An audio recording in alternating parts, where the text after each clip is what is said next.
অসাধারণ দুধসর যুব কমিটি তারা 1 পয়েন্ট এগিয়ে গেল তাদের প্রতিপক্ষটি দুধতলা যুব কমিটির থেকে। এবার দ্বিতীয় পর্ব শুরু হতে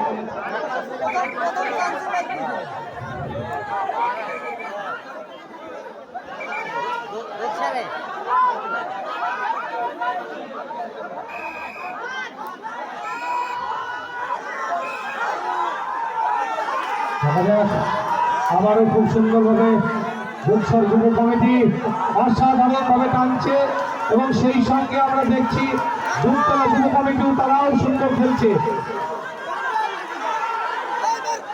দ্বিতীয় রাউন্ডে প্রথম খেলায় জয়লাভ করলো দুধসর যুব কমিটি।